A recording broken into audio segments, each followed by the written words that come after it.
Stowers. Blocked by Renewal.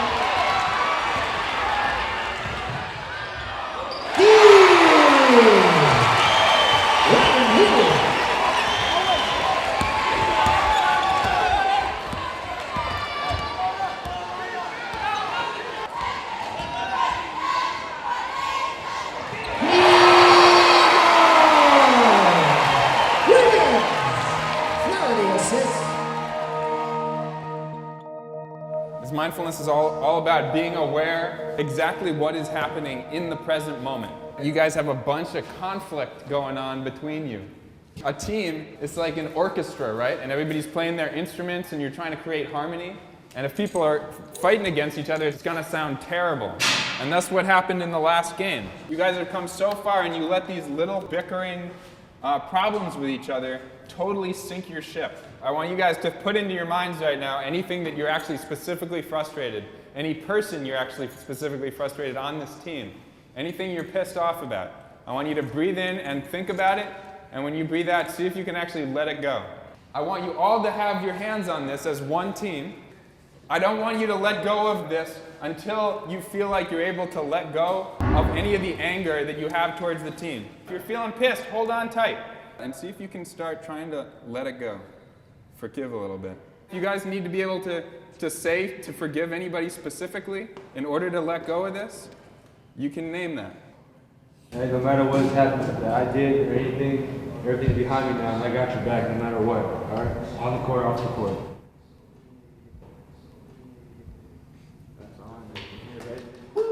Yeah! You still pissed? You ready? Okay, drop it. I thought it was No, I'm not pissed.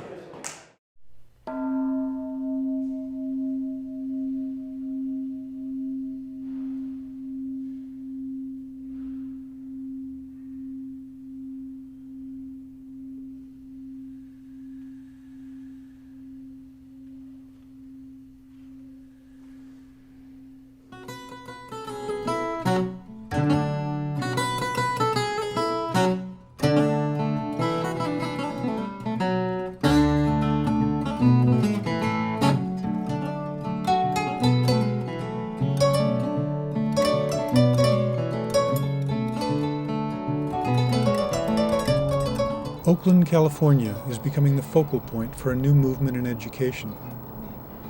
In 2007, Park Day, a private school in Oakland, began teaching a mindfulness curriculum. The program, called Mindful Schools, was a response to the stresses of growing up in a city with one of the highest rates of violent crime in the U.S. The mindfulness teachers began to work all over Oakland in the schools with the most need. Based on age-old practices of breathing and attuning the senses, mindfulness is used to calm and focus the mind. It helps kids to deal with anger, frustration, and conflict. Various teachers have created a number of exercises to help students develop mindfulness. Mindful listening, mindful eating, the vacuum breath. Then when you breathe out, we'll let it all go. Let's do it a few times. Sending kind and caring thoughts. And we'll start with ourselves. May I be healthy and strong. Visualization.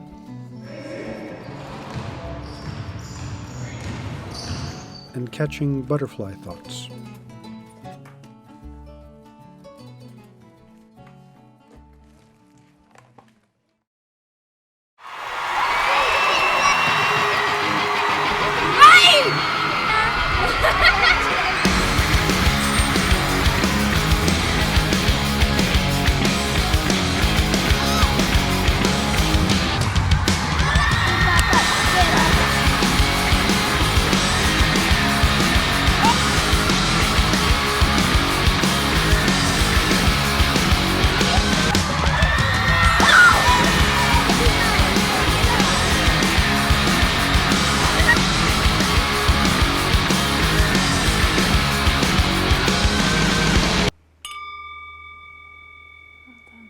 Kids growing up in America today have daunting challenges in their lives.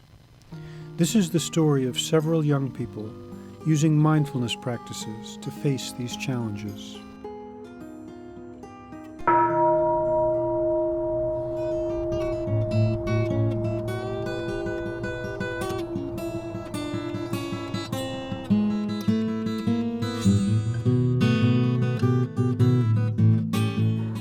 Like when I was in middle school, going throughout high school, I had a lot of anger inside. I didn't know how to release it, so I used to like punch walls in, throw tantrums, get really mad, start lashing my anger out on different people. I was involved in this gang. We went around harassing people and stealing and banging and graffitiing. I realized that I don't want to get led to that path of destruction and going to jail, selling drugs, trying to kill people, or being poor or being a crackhead, and I don't want to end up like that. When I was in middle school, that was like the phase when I was kind of dressing like a dude, but then like kind of not. I wrote about this girl because I really, really liked her, and like I wrote a poem about her. It wasn't a safe environment. Certain type of people would make fun of me, call me names. One time, this guy, he had took a hoodie, so he took it and he wrapped it around my neck, and I couldn't breathe, and I was trying to call the teacher. Some of the students came up to me and was like, "Are you okay?" And like, they made fun of me. And so I went to like a deep depression, and like to the point I couldn't look myself in the mirror.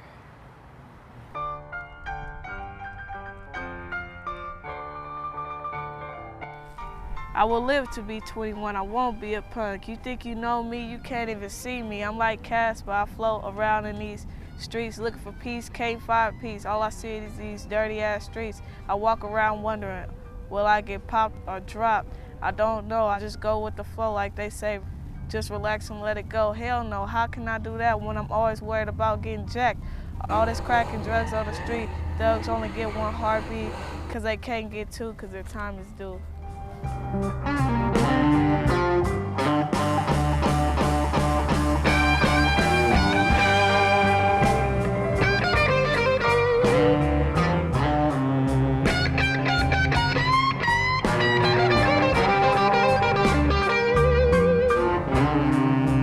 When it comes to double-crossing time,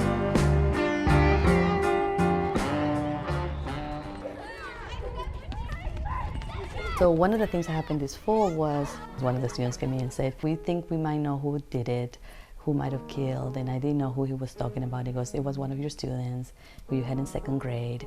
Then the parents came in. It was their only child, and they wanted for this child to succeed immensely, so they put everything into their child.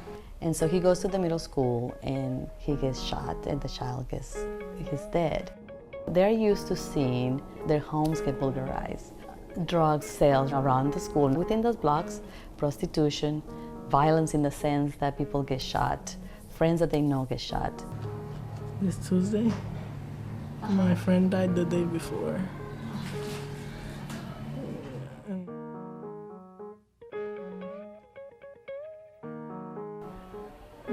He died walking to his house with friends. He got shot one time, and with that bullet, he died. All I know is that it was gang-related. So there's always this constant fear as to what's going to happen, and there's a constant tension.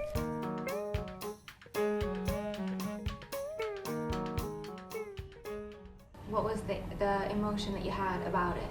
Mad. And if you didn't have mindfulness, what would your reaction maybe have been? Probably pick a fight with somebody or do something stupid.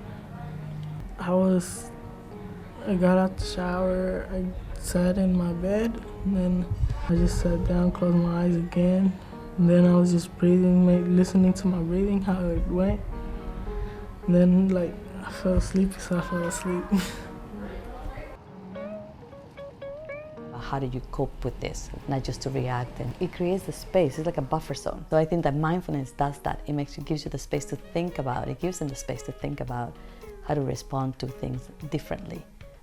And many of them really liked having that space where they were just quiet and they can just be and not be pushed to be somewhere a certain time, demanded, required to be somewhere. It really worked for them. After doing some mindfulness and mindful listening, how does your body feel? How do you feel right now? Even though it was a year ago that I taught you these things, you guys are still really able to be using them. You feel like if you're in the pillow sleeping. Nothing's hurting you and you're feeling really relaxed. Like nothing's hurting you and you're feeling really relaxed. That sounds good. And I fight with my sister. Wow. Yeah, that's important. So what do you do when you, how do you use mindfulness then? I breathe 3 times.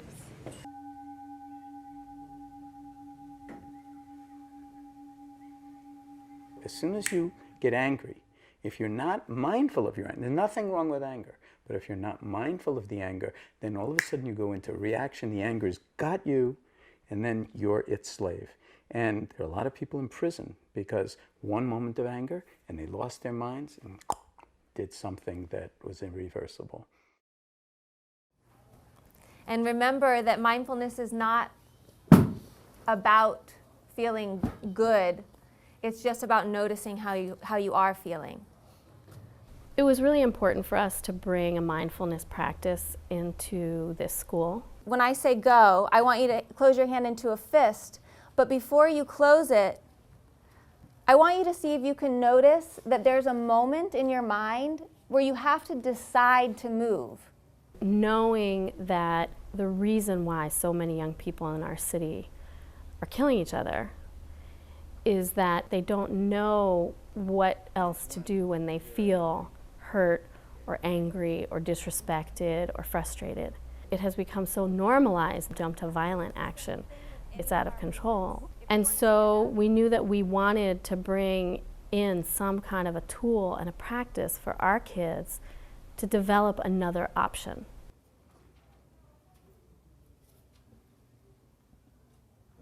So mindfulness brought me a whole new perspective. It calmed me and helped release all the anger and negativity out and to release my feelings and emotions. Mindfulness actually helps you relax and think about the problem and think about a solution to the problem and think about if you reacted in a negative way, what will be the solution to that or what will happen next.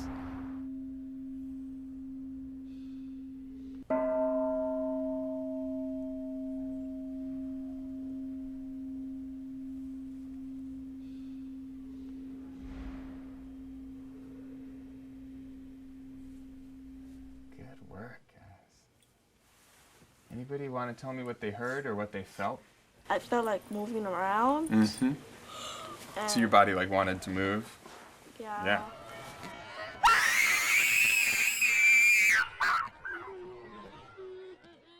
I'm happy because I controlled my body. Isn't that cool? She said she was happy that she was able to control her body. You always have that choice. Sometimes you want to do something, maybe you get upset, you want to push somebody. You're actually able to control it. You're able to feel the impulse. The word impulse means the feeling that you want to do something, and then you're able to see, oh, I have a choice. I can do that, or if I want, I don't have to. And it feels good to know that you have that choice, right? Cool. I purposely went into science thinking ultimately I'd wind up in what's now called neuroscience and the neuroscience of consciousness. But along the way, I began to study the martial arts and yoga and meditative practices and from various traditions, and I began to realize that they knew something that I just didn't understand about cultivating awareness. Another way to study the mind is to actually study your own mind. And there are disciplines that have evolved over the entire course of humanity in all of the various traditions and cultures for studying one's own mind and cultivating a certain amount of calmness, clarity, equanimity, kindness in regard to living life ethically in a way that causes the least harm and generates the most benefit, not just for oneself, but for other people.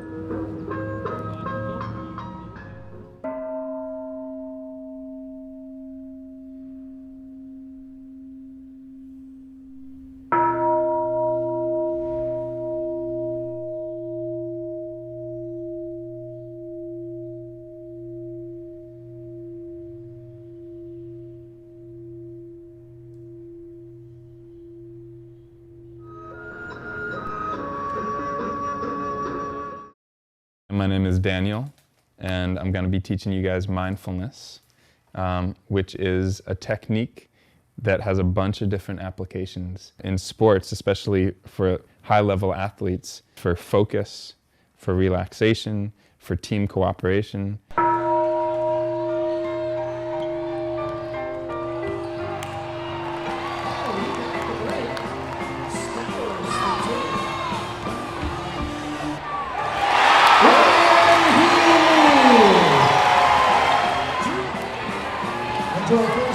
Have a safe drive home. And we know we should have beat them. And in the locker room after the game, everyone was yelling at each other, cussing, like, you should have did this, you should have did that. If you complain coming off the bench, take my fucking starting spot. Right now, whoever wants that right now, take it. We all wanted to win that game. I was upset knowing that we could have won, but knowing that there was nothing we could do about it now and it was a pass. Things were horrible. Everyone was yelling at each other. There's like no communication between the coaches and players. There's a lot of talent on the team, but it wasn't being put to use. That was one of the low points of the season. We were just yelling at each other and no one was getting along. Friends were no longer friends. We lacked mental toughness. After a loss, are we gonna break apart or are we gonna come together?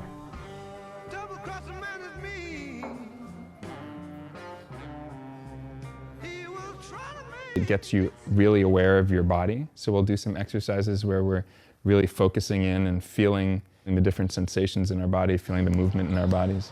What are the things that you need in order to be a really good player? Be a team player. Unselfish. We'll work on communication. That's a lot of what mindfulness is as well, is actually being able to be aware of what's going on all around you. Sometimes we can get really stuck in our mind at like how we're doing, trying to impress the crowd, trying to do whatever your dribbling is, instead of actually opening up your awareness, knowing where all your players are, knowing what's going on.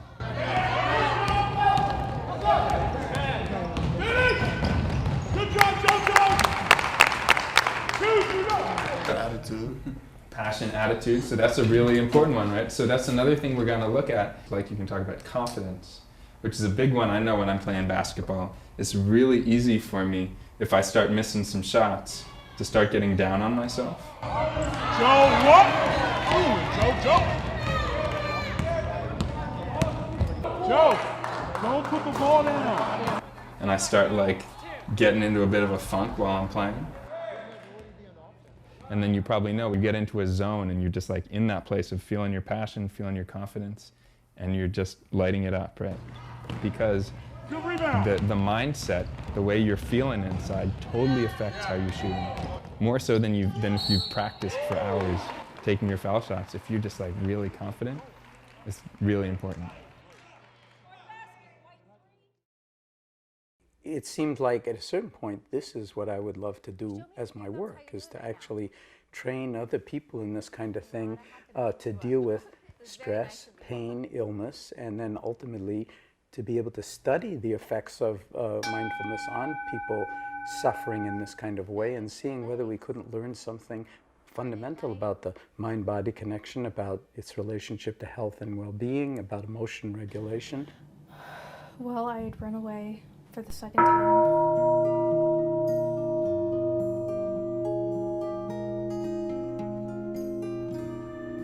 For all my life, I was a happy kid, and I would think that I would grow up to be such a happy person. And then next thing I know, I'm trying to commit suicide because I'm feeling so bad. And it just felt so unreal. It felt like I was living in a song by an indie band. And even more so when I took the pills, I felt like I wasn't me. And then when I woke up in the hospital, I felt like, oh my God, what have I done?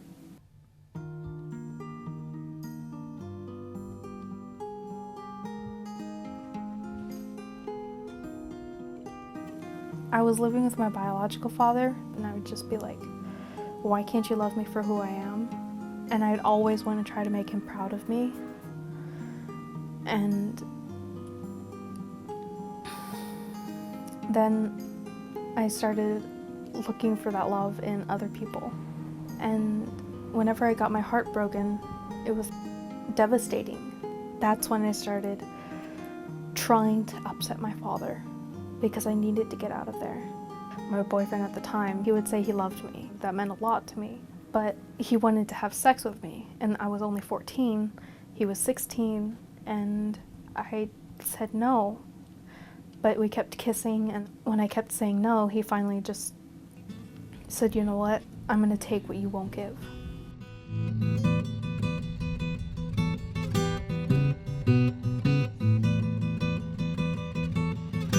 It's very hard to catch a butterfly. And our thoughts in our mind are as fast as butterflies. And today we're going to catch our butterfly thoughts.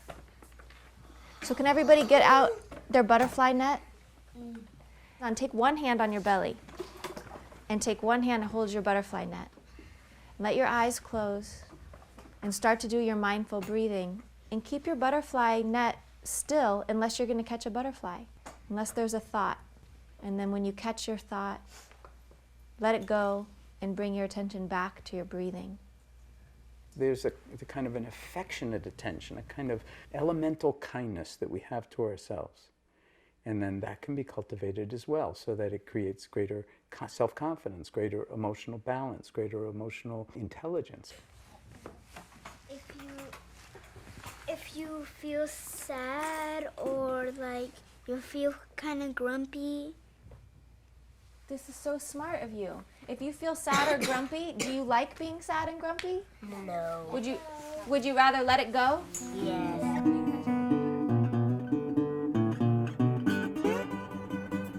I think that if I had just stepped back and viewed my thoughts as thoughts, I wouldn't have taken the pills.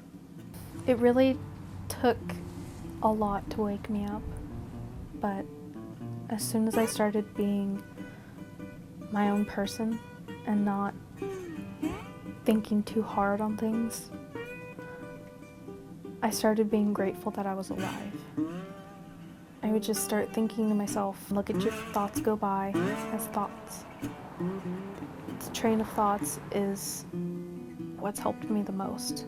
Wouldn't it be fantastic if we could teach kids when they haven't yet gotten so caught up in the stream of thought and fear? So it's like, I'm no good, or I'm unworthy, or I'm stupid, or I'm fat. And you realize those are thoughts. Those are not necessarily true.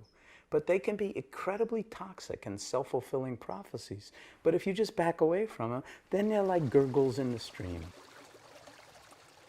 You are the capacity to ride on the waves of the mind and emotional reactivity and navigate through the ups and the downs in ways that have greater balance, greater clarity, greater equanimity, and greater insight.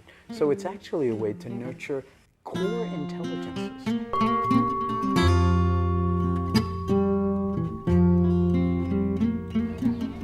I'm angry because, well, my dad died, and he died of cancer. It was for like 2 years.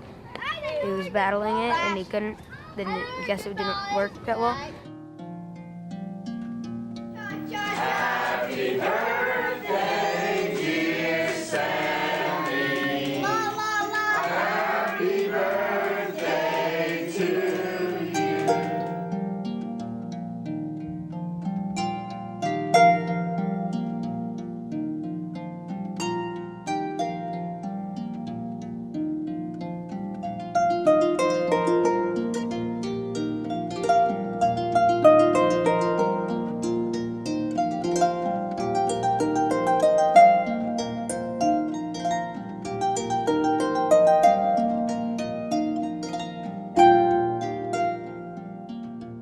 Well, it kind of made me feel bitter because it's just like, oh, my dad died, and it's a day. It just kind of feels like, oh my God, I'm like kind of just like bitter, like it's just a bitter day. Like there's no light. It's just only darkness that's coming in. It's like the world was ending. It just felt like my family was full, but now it went down, and now it's not full again. I remember in the morning before I left, we made like a big circle around Daddy. Right here. It's okay, Mom. We were all saying stuff about him, just saying how nice he was, and we also did that at school. A lot of people who even didn't know him still were crying because I think death is a horrible thing. I deal with missing my dad and feeling really sad with mindfulness. It helps me a lot just to be able, just to help me just feel like a notice. And a lot of time I'll just talk to him while I'm like sitting or something. And I'll talk to him just not like he's really not there, but like I just feel like that I can talk to him.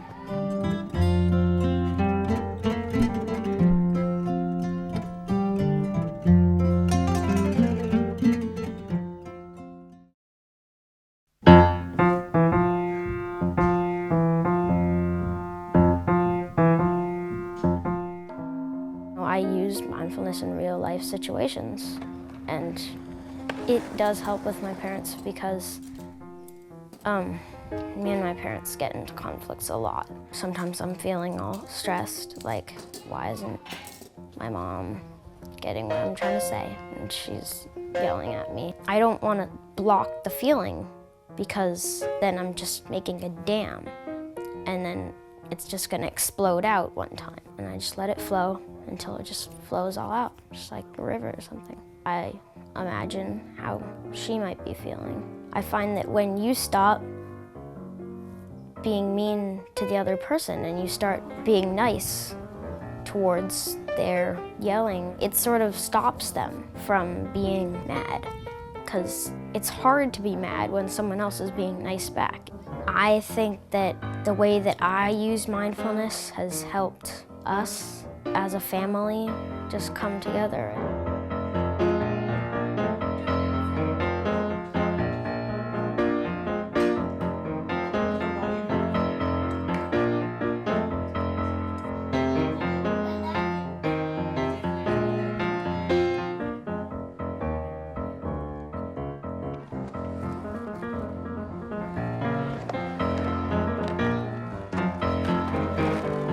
You guys using the exercises at all? Just to go to sleep a lot. Use it to sleep? Yeah. That's helpful. Because I mean, it relaxes me, so I might as well. It ever happened when you're on the foul line? You ever try that?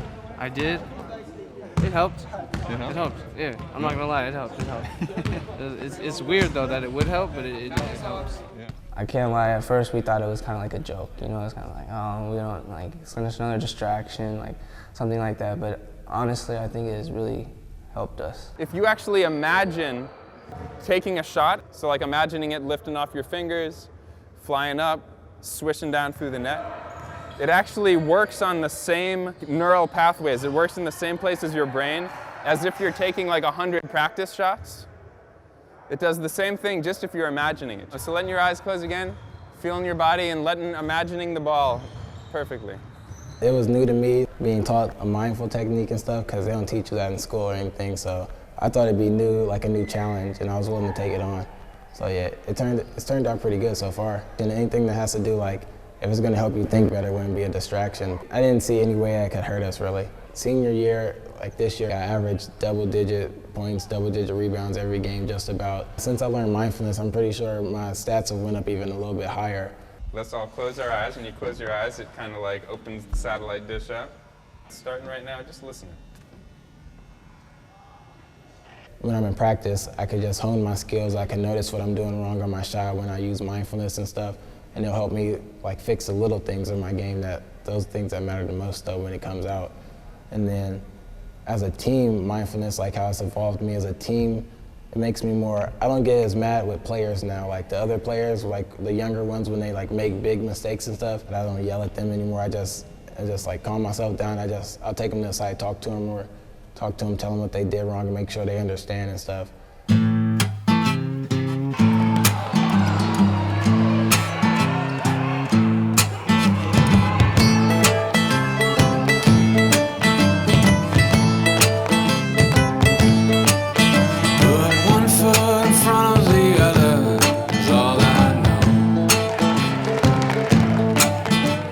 I'm sure you guys all started playing basketball because it was fun. It's a fun game. You get to run around with your friends, you get to shoot, and then you start playing a lot, and you start having to run these suicides and do all this work, and it stops being that much fun. It starts being really stressful. You're kind of judging yourself up against other people. how to get that feeling in your body again of, oh yeah, I'm out here to run around and play some basketball. Because when you can feel like that, that's when you're actually a lot better. And if you're playing relaxed and having fun, that's when you get in the zone.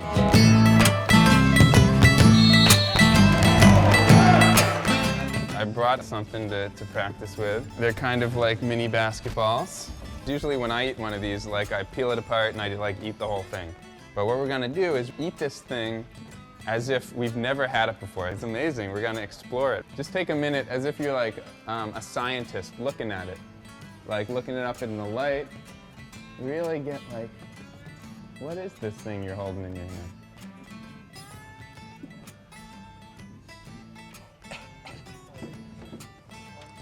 Polka dots in it. Yeah, little polka dots.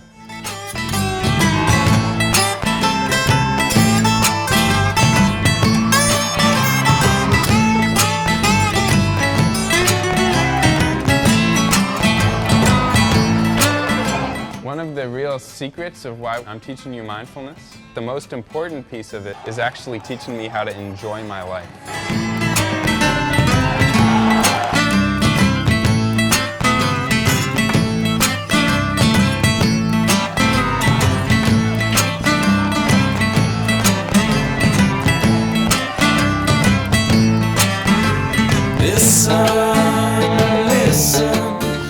And even if you're eating something you really like, often our mind jumps around so much, we don't actually get to enjoy it, to taste it.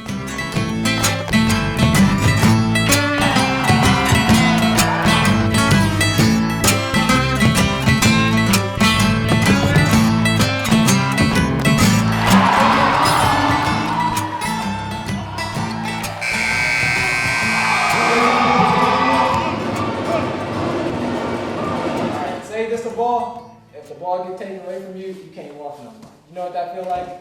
I don't want to know what that feel like. Before, when we used to lose, before we had learned mindfulness as a team, we kind of accepted it more. Like, oh, we lost, it's okay, you know, there's next game. And we'd be down on ourselves, but nobody really took it to the next level. After we started learning mindfulness, when we lose, we probably were mad for about 20 minutes, maybe 30. We kind of just calmed ourselves down. We would text each other and be like, oh, we lost because of this. And everybody would be like, yeah, I noticed that too, after just thinking about it. You win 5 games and then you lose 1. It's hard, but you know it's gonna come to an end at one point, and it's just how you recover. And I feel like mindfulness has put everyone in that position where it's just like, okay, so we'll just pick up and we can start another winning streak back up again.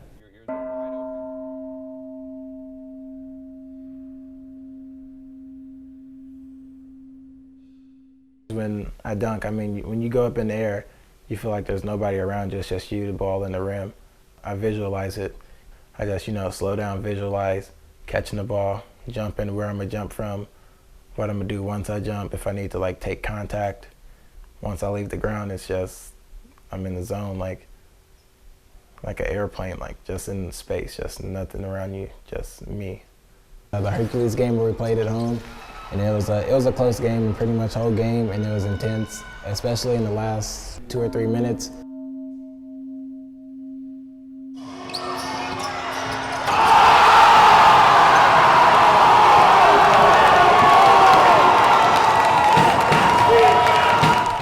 After that, like the whole momentum of the game just changed from that point. That was after a month or 2 of mindfulness, and we had just learned a couple of the like visualizing techniques here. Daniel just talked to us about it. I'm not sure if I even would have ran up the court after the ball if I probably didn't visualize like what happened afterwards, all the good things that would happen instead of the bad things like him missing and stuff like that. But yeah, that's just one of the ways mindfulness has helped us in like critical games.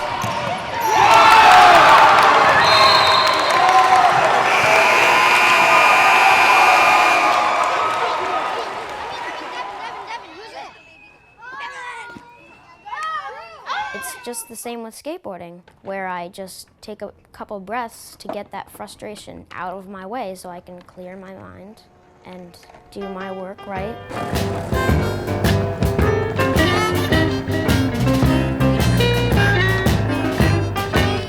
I got a feeling everything's gonna be alright.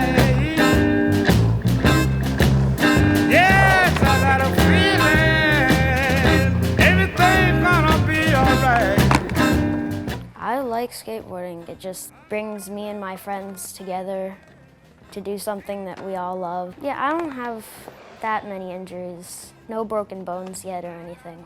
When I'm skateboarding, sometimes I get a little bit frustrated when I'm trying to do a trick and I don't land it. And so I try it again and again and again. And so I notice that I'm frustrated and I learned the vacuum breath where you just like suck all that feeling of anger into your breath and then just breathe it out. It helps me just calm down. And then after I do the vacuum breath, I find that it's a lot easier for me to do the trick and land it. I got a wonderful feeling, my baby's gonna treat me right. Yes, I got a wonderful feeling, people, my baby's gonna treat me right. I believe she loved me in the morning, had her man at night. I got a wonderful feeling. I just want to be put into that zone where you're like unstoppable. So I just want to be put into that zone, like constantly. So yeah. You can take any kind of stress or nervousness that you might have, and you're gonna like breathe it all the way into your belly and hold it there for like 2-3 seconds. And then when you breathe out, you're just gonna like totally let your whole body relax. Mindfulness is it's breathing and it's relaxation and it's forgetting that anyone's even on the court. It's just the ball, you, and the lights that are turned on inside a gym. When I'm in the zone, basketball-wise, it's just like I could shoot and I'm shooting in an ocean and there's no way I can miss. The ocean's too big.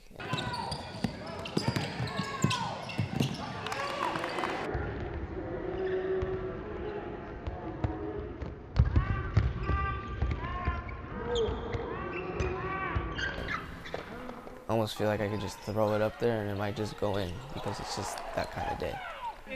And mindfulness puts me there. Exactly. Hey, 5 minutes, 3 seconds.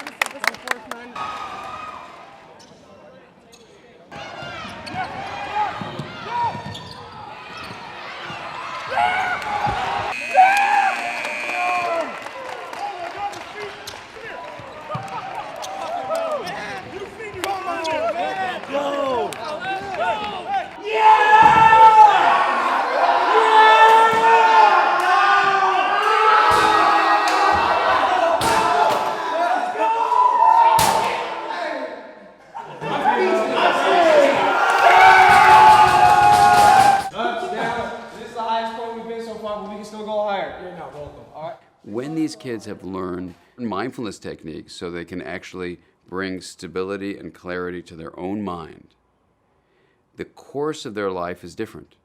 The stability and clarity of being able to stay present and let emotions arise and fall without being swept up by them, you're giving them a life skill that helps them move deeply into an inner clarity that is an invitation for meaning and connection, both with oneself and with other people. When I started to go to Midwest, it was non-homophobic. So it was like a really good community to be in. At first I was kind of nervous, but then I overcame it. Don't let you fly.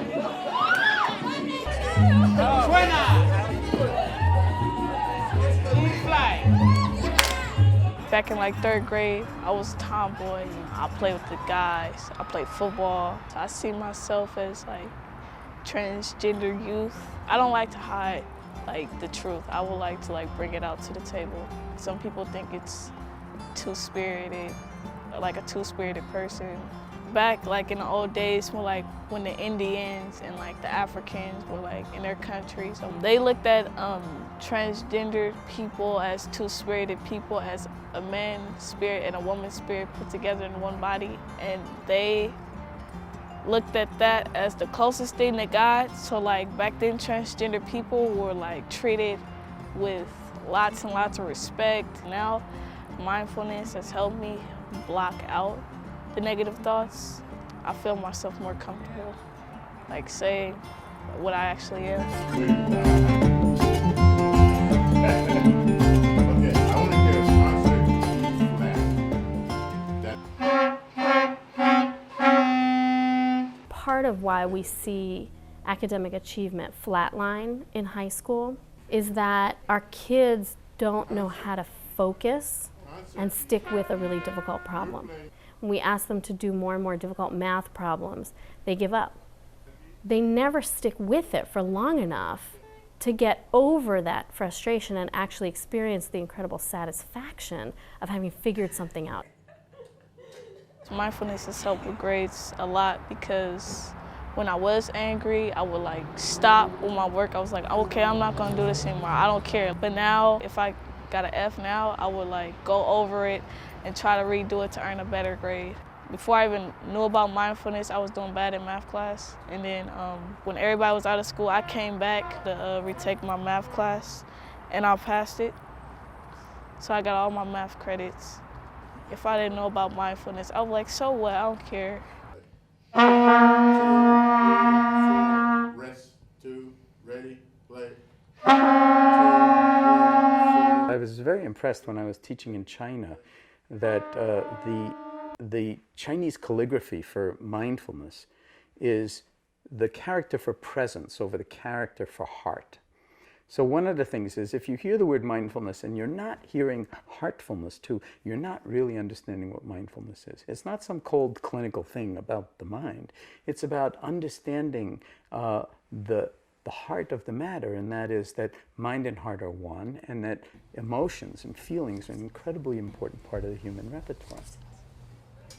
Have you taught your family any types of mindfulness? Have you ever? The sending kind and caring thoughts. Cierren los ojos. Traen a una persona que quieren mucho en su mente. O imagínenselo, sentirse feliz y saludable y con paz. Después imagínense que les están texteando. Puede ser feliz. Díganlo en su mente. Puede ser feliz.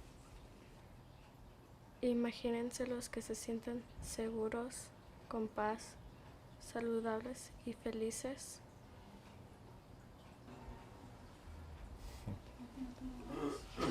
Very good. What was that like for everybody? Es una persona pues a las que más quiere uno, a las que tiene uno en mente y pues se siente a gusto. My mom and I were eating raisins. She gave me the last raisin. And I realized that I had been eating without being mindful. And I kept that raisin. Everybody was asking me, why do you have that raisin? Are you really insane? And I was just like, no, this is my mindfulness raisin. This is the raisin that has saved my life. Because it's like that one last raisin could be that one last pill. It's the same with a thought. If you give one thought that much power, it has just that much power over you.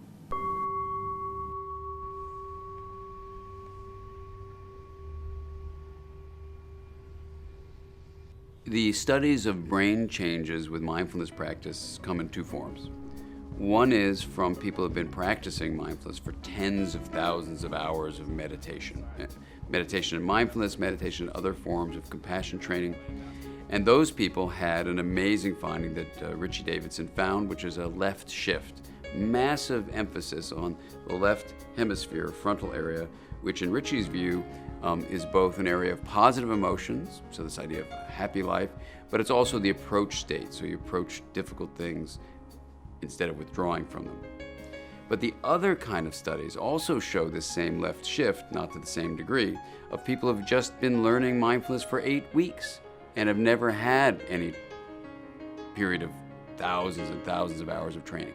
So even with this small amount of 8-week training, when they've been practicing at home, the left shift was found to a certain degree, and the degree of that left shift correlated with the improvement in immune function of those individuals' blood flow. So in other words, if you have this left shift from mindfulness practice, it correlates directly with your improvement in how you fight off illness. So this is evidence for, number one, the idea that mindfulness improves even with just an 8-week practice, and number two, that it affects the brain and the whole physiology of the person. You guys play sometimes as if you'd be like one body, like one of you guys is the arm, one of you guys is the leg, you guys are one body working together. So let's just get something where like, let's all move left.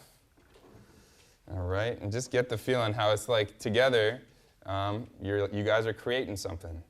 You guys are working it down the court. You guys are individuals. You guys are all doing your own mindfulness, and then you feel it together. So you're stepping out there in like a really fierce way. So we can actually drop down and do this for each other. You guys ready? Okay, on 3, we're gonna drop it. Ready? So 1, 2, 3. You guys scare each other?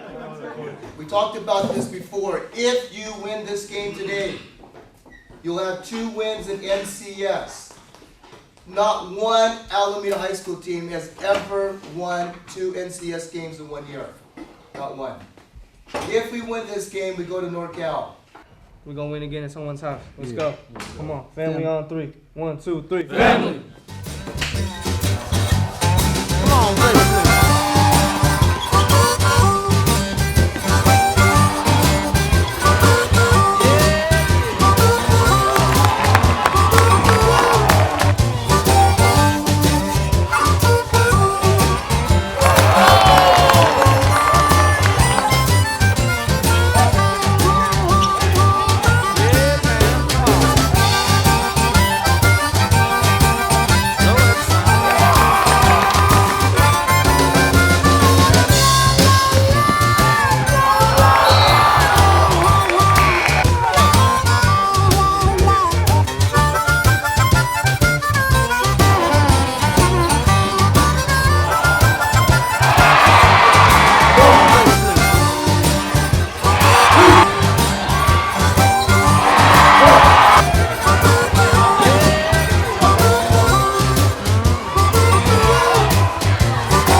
Mindfulness just helps you think.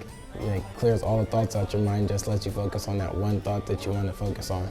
Whereas without mindfulness, you got a bunch of thoughts in your head. You're probably thinking about what you're going to eat for dinner, what you had last week, what you're going to do this weekend or whatever. Whereas now it's just like you're thinking about those things, but as soon as you start to just use the mindfulness techniques as we learned, you're just focusing on that one thought, like why we lost or how it felt to win or what we did wrong in practice or whatever. You have a big test coming up, just calming yourself down, and when you're actually taking the test, just keeping your nerves down. I could do this, and having that same confidence like you would if you're playing a basketball game. You just have that confidence, like I'm bigger than the test, I can complete this.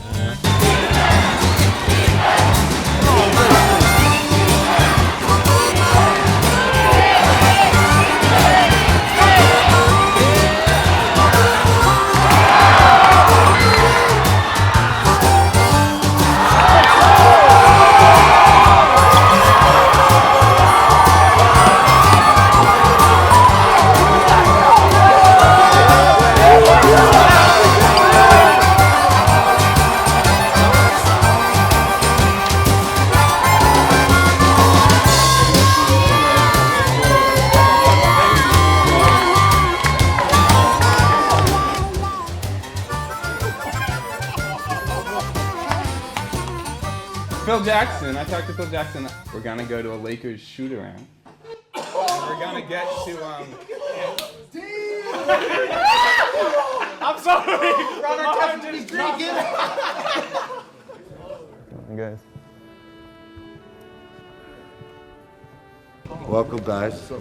How are you? Here, I know you went through some of the training. How'd you use your mindfulness, Danny? Using our eyes to focus, using our ears to really get in some samurai awareness skills, becoming more aware of our bodies, getting really grounded, taking a charge, how you can actually feel like you're a mountain when you're doing this. So as we were going through, our team actually got farther than it's ever gotten. It's in its whole entire history. All right. I'll see you there at the arena tonight. it's kind of like a rooted thing where we, visualize a safe spot for guys. So they have their own particular safe spot, whether it's in their kid's bed when they're a kid with a blanket sucking on their thumb or something, whatever their safe spot is. So they can kind of draw strength from that. So some of the keys that we try to teach these guys about the pressure of the game and how to relax. Timeouts, come in, sit down, use your safe spot, take a breath, clear yourself. Before their fourth and final playoff game, the Alameda High basketball team was in shambles. The previous day in practice, everyone's emotions coming out. It almost is like people were bottled up inside it for 3 years and then they just let everything out that practice. It's just always going to be a rivalry between the older guys and younger guys. Nobody wants to sit on the bench. It's just pure emotion and people just finally speaking their minds on the issues we had. It was just a bunch of anger and built up between us. We had a couple of people get in little arguments and little tussles. We were almost not going to go up. That's how bad it was. It was almost like we weren't going to play. And imagine that. You make it there, all for you not to play because of some high school drama. Someone told this to someone, and someone hearing this from someone, and almost as if it was betrayal within our team. Families, they tell each other things with trust, knowing that, it's not going to be told to someone else or, spread around school. The exercise Daniel did was very, very big. I think it kind of let everyone's emotions fly out the window and focus on the game. That was what we needed to hear from Dustin when he stepped up and what he said. It was like a big hug for everyone.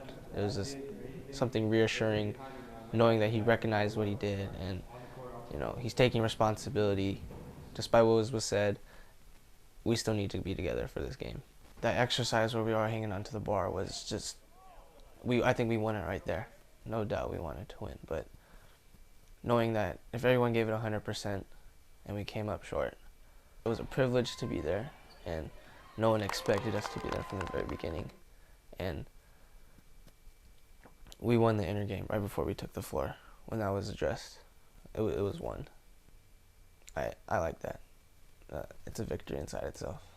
Even though we lost, everybody was at peace with each other. Everybody knew we lost, but inside we had won.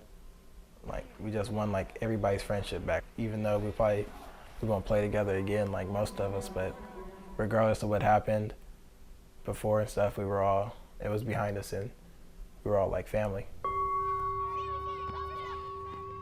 I remember the day that Daddy died and you had gone to school and then you called Emily on her phone to see if she wanted to come do a mindful walk with you in the garden. Something there were leaves that died, but there were new leaves that came in. And there was also new flowers and everything. And I remember that there was this one plant that was like this, and then the next day we went in and it was like this, and then it started sprouting a lot. And we kept noticing that, and everything kept changing. I liked when you were saying about noticing the leaves and then the plants sprouting. Life ends and life begins all at the same time. It reminds me of that book, The Fall of Freddie the Leaf. Yes. It's about death and rebirth, and Freddie the Leaf is a leaf who doesn't want to fall off the tree, but eventually it's time, and the leaves become mulch for the new growth in the spring. And then the oldest, wisest leaf tells him that when you fall, it's fine. It just means that you're going to be hoping new things come again, just like worms do.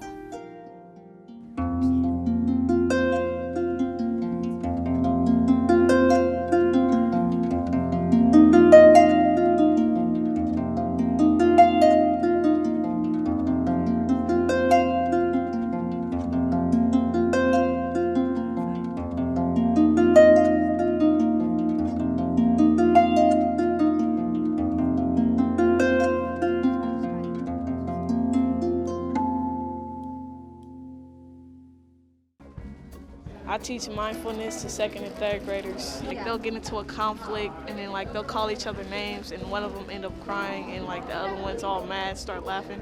So now I take like one of those kids out to practice mindfulness, and like after that they're friends right back over again. Yeah, and how do you deal with the craziness? Because exercise is a really good way of relieving stress too.